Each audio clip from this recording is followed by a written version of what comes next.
Hey, church family, thanks for joining us for today's Daily Devotional. Again, we're continuing in 1 John chapter 4, talking about how we stand together in spiritual battle. And so yesterday we talked about how if a person is teaching something about Jesus that doesn't line up with Scripture, they are a false prophet. That there is no doubt in the world that they are a false prophet, because Jesus is exactly who Scripture says he is. Doesn't matter how nice they are, doesn't matter how great of a speaker they are. If what they say about Christ doesn't align with Scripture, then they're a false prophet.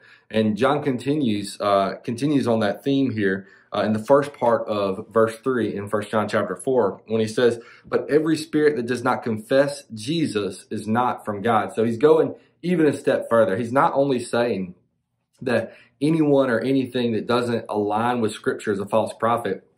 He's going as far as to saying, hey, not only are they a false prophet, they're not from God. He's drawing this separation between whoever that is and God himself.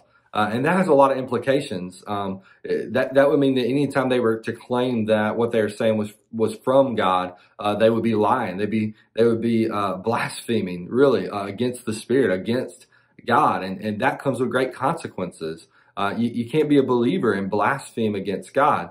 And so as believers, we've got to be sure we know what we know about Christ, and we've got to be sure that we can hear those things and listen for those things so that we can discern what is from God and what is not from God. Because we definitely don't want to get caught up in a movement or get caught up in something that is anti-God, as he continues in verse 3, and Brother Brent will talk with us about tomorrow, that is anti-Christ.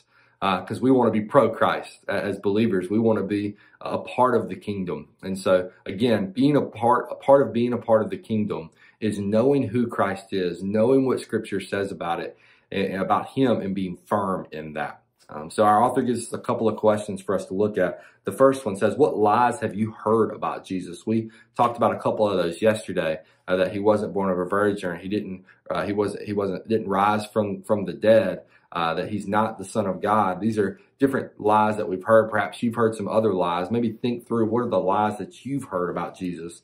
And the second question, how can you help others make sure they believe the truth about Jesus? How can you personally use your gifts and use your talents to be sure that others believe the truth about Jesus? I hope you take a moment to answer those questions. There's huge implications for the answer to that second question, because it begins to get into the idea of how can you be a witness to the world around you? How can you share the gospel truth that has saved your life so that others may be saved as well? And as you're wrestling with that and working out how you personally can do that, we want you to know that we love you and we're praying for you.